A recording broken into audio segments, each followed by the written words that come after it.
কৃষ্ণ যখন এই জগতে আবির্ভূত হয়েছিলেন দাপর যুগে, তখন যোগমায়া রূপে কাজ করেছিলেন এই দুর্গা দেবী। ভগবান এই মহামায়া দুর্গা দেবীকে আদেশ করলেন, গচ্ছ দেবী ব্রজং ভদ্রে গোপ গোপভিলঙ্কিত। দশম স্কন্ধে পাওয়া যায়। হে দেবী, গচ্ছ দেবী ব্রজং ভদ্রে, হে ভদ্রে বৃন্দাবনে যাও। বৃন্দাবনটা কোথায় না? গোপ গোপভিলঙ্কিত, যেখানে গাভী এবং গোপীদের বাস, গোপী এবং গাভীদের নিবাস, সে হচ্ছে ব্রজ। সেখানে যাও। আমি সেখানে গিয়ে কি করব? রহিণী বসুদেবস্য ভার্যাস্তে নন্দ গোকুলে। বসুদেবের এক পত্নী, যার নাম হচ্ছে রোহিণী, সে গোকুলে নন্দ মহারাজের গৃহে অবস্থান করছে। অন্যাশ্চ কংস সংবিঘ্ন বিবরেষু বসন্তি। আর বসুদেব কংসের কারাগারে রয়েছেন। তার আর স্ত্রী, বসুদেবের 16 জন স্ত্রী ছিল, তার আরেক স্ত্রী দেবকীর সঙ্গে তিনি কংসের কারাগারে আবদ্ধ আছেন। তাহলে এক স্ত্রী আছে নন্দ মহারাজের গৃহে গোকুলে, আর এখানে আছেন দেবকী বসুদেব কংসের কারাগারে। তো তুমি কংসের কারাগারে যাবে। দেবক্যা জঠরে গর্ভম শেষাক্ষং মাম ধামকম।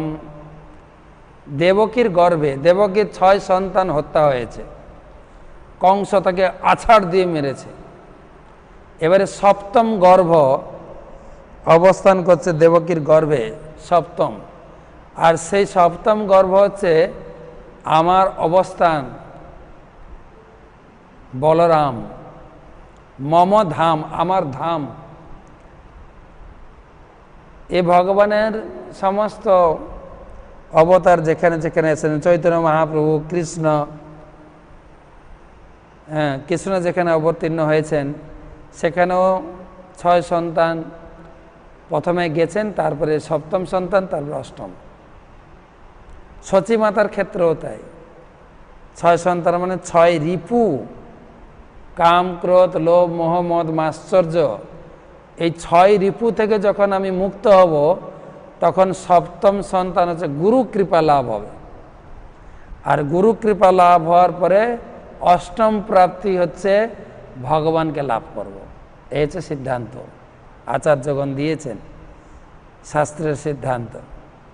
তো সেই 7ম গর্ভ বলরাম রয়েছে, তাকে দেবকী মায়ের গর্ভ থেকে নিয়ে রোহিণীর গর্ভে স্থাপন করো।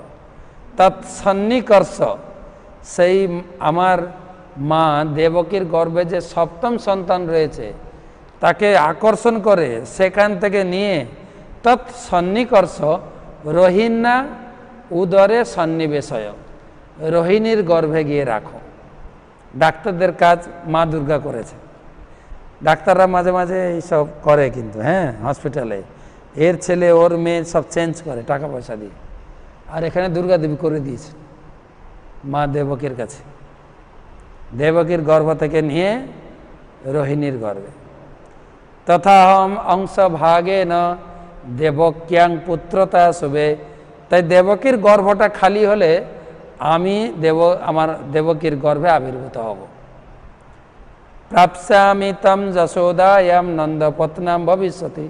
আর তুমি দেবকীর গর্ভ নিয়ে রোহিণীর গর্ভে রাখবে, আর তুমি চলে যাবে যশোদার বাড়িতে। যশোদা মায়ের সন্তান রূপে, কন্যা রূপে তুমি জন্মগ্রহণ করবে। সেখানে ছেলে মেয়ে ভগবান কৃষ্ণ এবং আরেক কন্যা সন্তান, যশোদা মায়ের যমজ সন্তান হয়েছিল, কন্যা এবং পুত্র। আর আমি এখানে দেবকীর গর্ভে জন্মগ্রহণ করব। এবং ভাদ্র মাসের অষ্টমী, কৃষ্ণা অষ্টমী তিথিতে আমি আবির্ভূত হব, তুমিও ওখানে জন্মগ্রহণ করবে। এবারে আমরা এক্সচেঞ্জ করব, তুমি চলে আসবে কংসের কারাগারে, আমি চলে যাব যশোদার বাড়িতে। এই কাজগুলি তুমি যদি করে দাও, আমি তোমাকে আশীর্বাদ দিচ্ছি। অর্চিষন্তি মনুষ্যত্যম সর্বকাম বরেশ্বরীম। তুমি যদি এই কাজটা করে দাও, তোমাকে আমি বড় আশীর্বাদ দিচ্ছি। অর্চিষন্তি, সাধারণ লোক তোমাকে পূজা করবে। মনুষ্যান্তা, মনুষ্য লোকে তুমি পূজা পারবে। সর্বকাম বরেশ্বরী, এবং মনুষ্যদের সমস্ত বর কামনা বাসনা তুমি পূর্ণ করবে। আর তারা তোমাকে ধূপ উপহার বলিভি সর্বকাম বর প্রদান। আর তারা ধূপ দীপ ঢাক ঢোল এবং বলি উপহার দিয়ে তোমার পূজা করবে। তোমার বিভিন্ন নামে তারা পূজা করবে। নাম ধেয়ানি কুর্বন্তি স্থানানি চ নরা ভূমি। এই ভূমিতে পৃথিবীতে তোমার বিভিন্ন নামে লোকে তোমাকে পূজা করবে। দুর্গেতি, দুর্গা। ভদ্রকালীতি, ভদ্রকালী। বিজয়া, বৈষ্ণবীতি। কুমুদা, চণ্ডিকা, কৃষ্ণা, মাধবী, কন্যাকুমারী। কন্যাকুমারীতে তিনি দুর্গা দেবী কর্ণকেতী রূপে পূজা পাচ্ছেন। কর্ণকেতী, যার জন্য ওই জায়গার নাম হচ্ছে কন্যাকুমারী। ওখানে দুর্গা দেবী অবিবাহিত কুমারী রূপে আছেন। বিয়ে করতে চাইছিলেন শিব, অনেক কাহিনী আছে। বিয়ে করতে পারেনি, পার্বতী কুমারী থেকে গেছে। তো এখানে দুর্গা, ভদ্রকালী, বিজয়া, বৈষ্ণবী, কুমুদা, চণ্ডিকা, কৃষ্ণা, মাধবী এবং কর্ণকেতী বিভিন্ন। আর কি? নারায়ণী, মায়া, ঈশানী, শারদম্ব কেতিচ। শারদীয়া পূজা হচ্ছে না, শারদ উৎসব বলে, শারদীয়া নামেও তুমি সম্বোধন হবে। তো এই ভগবান থেকে আশীর্বাদ করেছেন। তো ভগবান যখন আবির্ভূত হয়েছিলেন, তিনি ভগবানের সঙ্গে ভগ্নী রূপে আবির্ভূত হয়েছে। তারপরে ভগবান কৃষ্ণ জন্মগ্রহণ করলেন দেবকীর গর্ভে কংসের কারাগারে। আর মা দুর্গা আবির্ভূত হলেন যশোদার কন্যা রূপে। আর রাতারাতি চেঞ্জ হলো, বসুদেব পুত্র সন্তান রেখে দিয়ে এলেন যশোদার কাছে। এবারে যশোদার যে পুত্র ছিল এবং দেবকীর পুত্র, দুই পুত্র মিলে এক হয়ে গেছে। আর কন্যা সন্তানকে নিয়ে এসছেন দেবকীর কাছে। আর কন্যা সন্তান আসার পরেই ওয়া করে কান্না শুরু করেছেন। তখন এর আগে কি হয়ে গেল জেলখানা কেউ কিছু জানে না। তখন রক্ষীরা সব জেগে গেল। রক্ষীগুলো জেগে যাওয়ার পরে কংসকে ডাকা হলো। কংস তো অপেক্ষা করছিলেন, অষ্টম গর্ভে সন্তান জন্ম হবে, তাকে আছাড় দিয়ে মারব। ছটা সন্তান মেরেছেন। সপ্তম গর্ভ তো কংস মনে করলেন আমার ভয়েই গর্ভপাত হয়ে গেছে, আমি কি মারবো, আমার ভয়েই দেবকের গর্ভে মারা গেছে। এত ঘটনা হয়েছে কংস তো জানে না। আর তারপরে হলো অষ্টম গর্ভের সন্তান, হওয়ার কথা ছিল ছেলে, দেখে মেয়ে। আর সে কোলে তুলে নিয়েছেন মারার জন্য। দেবকী অনেক অনুনয় বিনয় করেছে যে আটটা সন্তান আমার, একটাও নেই, তুমি এটাকে আমাকে ফেরত দাও। অনেক। আর কি, সে তো পুরো রাগে ছিল। তো সে আছাড় দিতে তুলেছেন, হাতে তুলেছেন আছাড় দেবে, সে হাত থেকে ফসকে উপরে চলে গেলেন। একদম অষ্টভুজধারী দেবী দুর্গা তখন কংসকে বলছেন, আরে মূর্খ, কিংময়া হতয়া মন্দ জাত খোলো তবান্তকৃত। কি মন্দ বুদ্ধি তুমি, সদ্যজাত সন্তানকে তুমি মেরেছ, পাপী কুলাঙ্গার, আমাকে কি তুমি মারবে, মন্দ কোথাকার। কিম মায়া হতয়া মন্দ জাত খলু তবান্তকৃত যত্র পূর্ব সকর্মা হিংসি কৃপক নাম বিথা। কেন বেকার হিংসার আচরণ করছো? কেন? আমরা বাংলায় একটা কথা শুনি, তোমারে বধিবে যে গোকুলে বাড়িছে সে।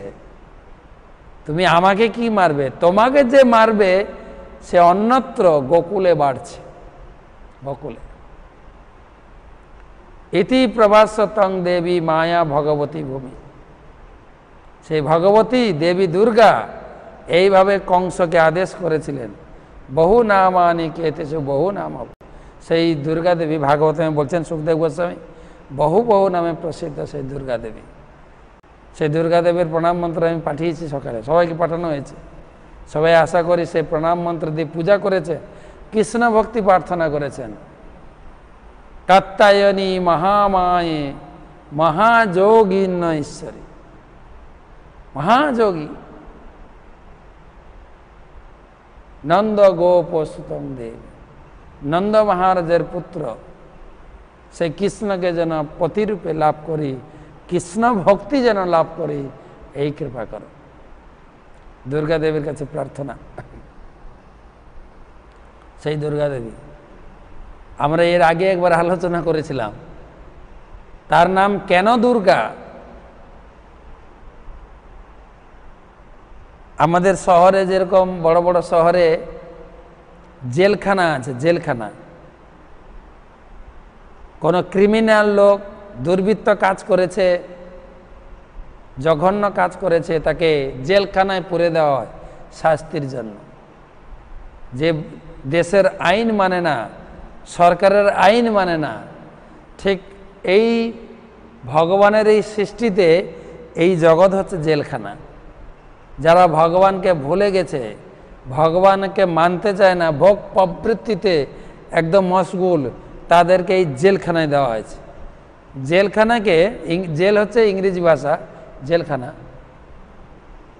আর সংস্কৃতে বলে দুর্গ, রাজাদের দুর্গ থাকতো না, তাই দুর্গ, আর বাংলায় বলে কারাগার, আর এখন নাম চেঞ্জ হয়েছে বাংলা সংশোধনাগার। তো জেলখানার যে মালিক, জেলের যে সুপারিনটেন্ডেন্ট, তাকে বলা হয় জেলার সাহেব, জেল সুপারিনটেন্ডেন্ট। বা সংস্কৃতে যদি বলা হয় দুর্গের যে মালিক বা মালকিন, তাকে বলা হয় দুর্গা। তাই এই জগতের মালিক হচ্ছেন দুর্গা দেবী। মহেশ হরিধাম তেজ তেজ, এটা যে দেবী ধাম, আমরা যেখানে বাস করছি এটা যে দুর্গা দেবীর ধাম, দেবী ধাম। এর উপরে হচ্ছে মহেশ ধাম, দেবী মহেশ, এর উপরে কৈলাস ধাম, মহেশ ধাম, তার উপরে হরিধাম, হরিধাম তেজ তেজ। হরিধামের আবার বিচিত্র অনেক বৈশিষ্ট্য। প্রথমে হরিধাম বৈকুণ্ঠ জগৎ, তার ভিতরে আছে আপনার মথুরা, কি বলে অযোধ্যা, মথুরা, তারপরে দ্বারকা, তারপরে গোলক বৃন্দাবন, শ্বেতদ্বীপ, অনেক ভাগ আছে। তো এইটা যে দেবীধাম, দুর্গের অধিষ্ঠাত্রী, তাই তাকে বলা হয় দুর্গা। জীবের দুর্গতি নাশিনী এবং দুষ্ট সংহারকারিণী এবং বীর প্রতাপে সিংহ বাহিনী, মহিষাসুর মর্দিনী, বিংশতি অস্ত্রধারিণী। তিনি ত্রিশূল ধারিণী মা দুর্গা। ত্রিশূল, শূল মানে না যন্ত্রণা, শূল। এই জগতে যারা ভগবানকে না মানেন তাদেরকে ত্রিশূল দিয়ে তিনি বধ করে রেখেছেন। ত্রিশূল, তিনটে শূল বেদে বলা হয়েছে, গীতায় বলা হয়েছে, তিনটে যন্ত্রণা আমরা সবাই ভোগ করছি। তিনি ত্রিশূল দিয়ে অসুরকে বধ করছেন। অসুর কারা? যারা ভগবানকে মানে না। বেদে বলা হয়েছে এই জগতে দুই প্রকার, অসুর আর সুর, দুই ব্যক্তি বাস করে। বিষ্ণু ভক্ত স্মিত দৈব আসুরং তং বিপর্যয়। কেবলমাত্র বৈষ্ণবী হচ্ছেন সুর, আর বাকি যত আছেন দেবদেবীর ভক্ত, যে যা ধর্ম আচরণ করুন বা নাই করুন, সবাই হচ্ছে অসুর। বেদের কথা, এটা আমার ভাষা নয়, শ্লোক চান দেব, বেদের শ্লোকে বলা হয়েছে আসুরং তদ বিপর্যয়। আর তাদেরকেই জেলখানায় রাখা হয়, আমরা সবাই অসুর, আর তাদেরকে ত্রিশূল দিয়ে বধ করে রেখেছে। যেরকম মহিষাসুর, মহিষের পেট থেকে জন্ম হয়েছিল তাই মহিষাসুর, নাহলে তো সবাই আমরা অসুর, দেবদেবীর ভক্ত অসুর। এখন আপনার মানতে অসুবিধা হতে পারে, এই রাবণ তো বড় শিব ভক্ত ছিলেন, বিশাল শিব ভক্ত ছিলেন, নিজে হাতে শিবের সেবা করতেন। একবার তার 10 মাথা ছিল, দশানন, এক একটা মাথা কেটে আহুতি দিচ্ছেন, ওং নমঃ শিবায়, শিবের তপস্যা। আর শিব সন্তুষ্ট হয়ে বলে 30টা বৎসর আর মাথা কাটতে হবে না, কি বর চাও? বলে আমাকে আপনার রাজ্যে যেতে হবে। তার রাজধানী ছিল শ্রীলঙ্কা, আর তপস্যা করেছিলেন এইখানে, কোন জায়গায় করেছিলেন পরে বলছি। তখন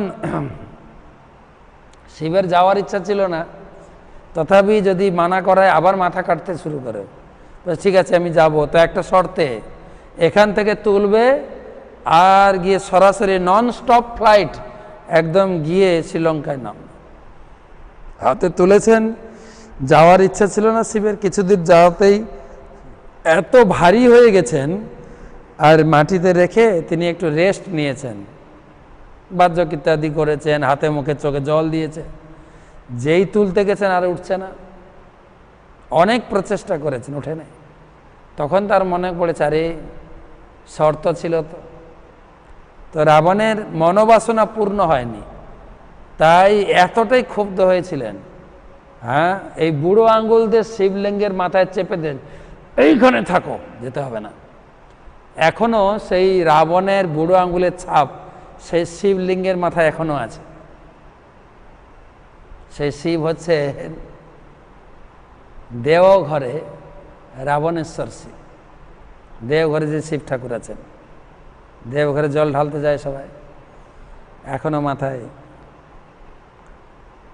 আর এত বড় ভক্ত ছিলেন রাবণ, শিব দুর্গা। একদিন শিব বলছেন, এত সুন্দর পূজারী, শ্রেষ্ঠ পূজারী বলা হয়েছে রামায়ণে,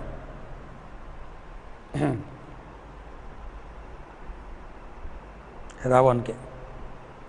একবার শিব ঠাকুর স্ত্রীকে বলছেন, দেবী তোমার একটা চাকরির জয়েনিং লেটার এসছে, তোমাকে যেতে হবে। দুর্গাকে বলছে, কোথায়? বলছে আমার একজন পরম ভক্ত রয়েছেন রাবণ, তার বাড়িতে তোমাকে পাহারা দিতে হবে, সিকিউরিটির কাজ করতে হবে। হ্যাঁ, চিন্তা করে দেখেন। বলছে হ্যাঁ যেতে হবে। বলছে কতদিন কাজ করতে হবে, কতদিন চাকরি করতে হবে? বলছে এই রাবণ দুর্বৃত্ত, তো ভগবানের চরণে মহা অপরাধ করবে, সীতাকে চুরি করবে, সীতাকে চুরি করে গিয়ে তার রাজ্যে নিয়ে যাবে, ঠিক আছে, আর ওখানে সেই তার রাজ্যে রাখবে অশোক বনে, অশোক বাটিকা। তো সেই সীতার খোঁজে রাবণ রামচন্দ্র ভগবান তন্ন তন্ন করে দেবী সীতা, মা সীতার সেই সন্ধানে তন্ন তন্ন করে ঘুরবেন, আর হনুমান আসবেন সাহায্য করতে। আর হনুমানকে খোঁজার জন্য ভগবান রামচন্দ্র পাঠাবেন শ্রীলঙ্কাতে। তো হনুমান যখন শ্রীলঙ্কাতে পৌঁছাবে তখনই মনে করবে যে তোমার চাকরির রিটায়ার্ড সময় এসে গেছে, তুমি চলে আসবে। হনুমানকে দেখলে তোমার চাকরি শেষ, চলে আসো, তুমি আর সিকিউরিটি দিয়ে আটকাতে পারবে না, ওর ধ্বংস চালু হবে। তো সেই বলছেন ত্রিশূল, সেই রাবণের মতো এত বড় পূজারী, তাকে ভক্ত বলা হয় না অসুর বলা হয়? হিরণ্যকশিপু যে ছিলেন ব্রহ্মার ভক্ত, ব্রহ্মাকে উপর থেকে নামিয়ে এনেছেন বর দেওয়ার জন্য, ভাগবতমের 7ম স্কন্ধে পড়ে। ব্রহ্মার এত বড় ভক্ত, তাকেও বলা হচ্ছে রাক্ষস, অসুর। আর আমরা টুকটাক দেবদেবীর ভক্ত, আমাদেরকে বলে রেগে যাব? রাখবো তো বটেই। কেন রাখবো না? ব্রাহ্মণকে ব্রাহ্মণ বলা যাবে, তাই না? ক্ষত্রিয়কে ক্ষত্রিয় বলা যাবে, বৈশ্যকে বৈশ্য, শূদ্রকে শূদ্র বলে রেখে যাবে, বুঝলেন না? আমাদের আমাদের প্রাত্যহিক জীবনে আমরাও দেখি, এই বুড়ি এদিকে আয়, ডাকি না? আদর করে ডাকে সবাই। তো সে রাগ করে না কি খুশি হয়? কোনটা? খুশি হয়। কিন্তু একজন বয়স্ক লোককে যদি বুড়ি বলে ডাকে, বুড়ি এদিকে আস, রেগে একদম, বুড়ি বলছো কেন? কাকিমা পিসিমা বলতে পারো না? বেয়াদব কথাকার। ব্যাস, কেন? অরিজিনালি ও বুড়ি। তাই রাবণকে, হিরণ্যকশিপুকে অসুর বলা যাবে, আমাদেরকে অসুর বললে আমরা খেপে যাব, কেননা আমরা অরিজিনালি অসুর।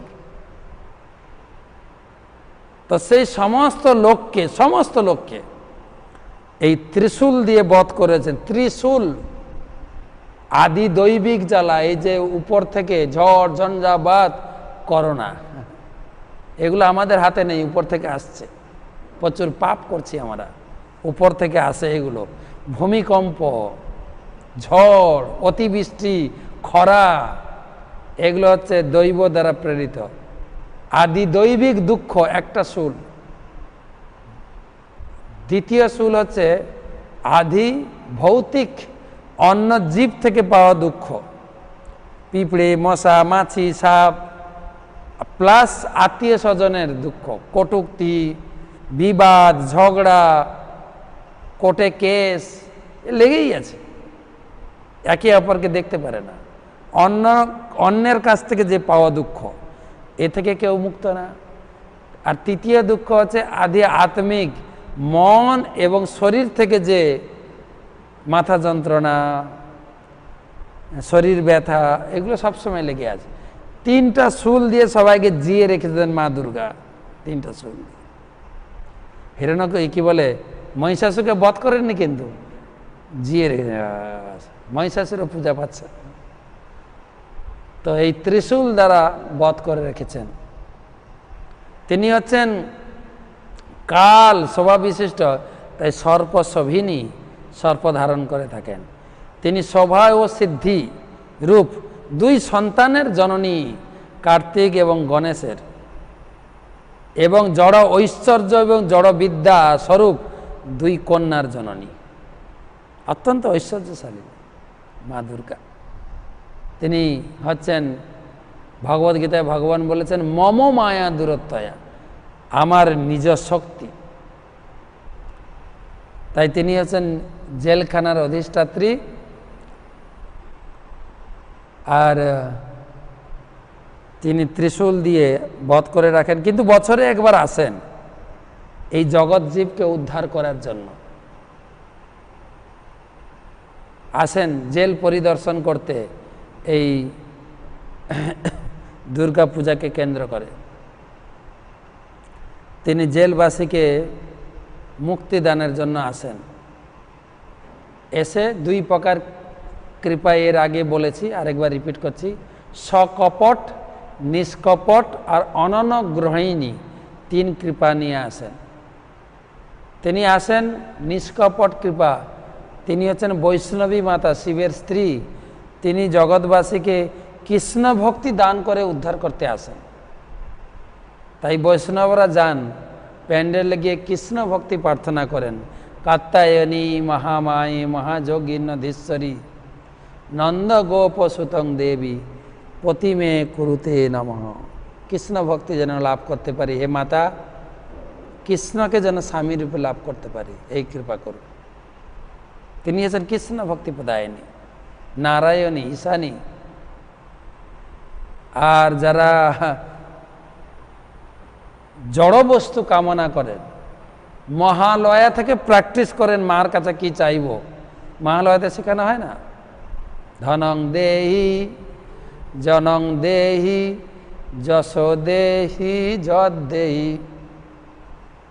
হে মা, ধন দাও, জন দাও, টাকা পয়সা দাও।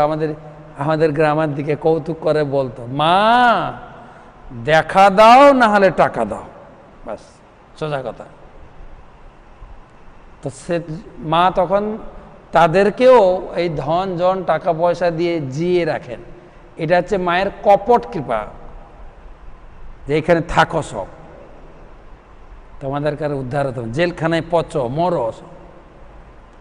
তো সেই হচ্ছে আরেকটা কৃপা হচ্ছে মায়ের, যে এই নির্বিশেষ ব্রহ্মে বিলীন হওয়া যাওয়া, কি বলে, যেটাকে বলা হয় অনন্যগ্রহিণী। এর কৃপা নয়, এটা কপট কৃপা, নিষ্কপট কৃপা, অনন্যগ্রহিণী। তো মায়ের অনেক লীলা আছে ভাগবতমে, চৈতন্য চরিতামিতে, চৈতন্য মঙ্গলে। কালকে দেখে দু একটা কথা বলবো।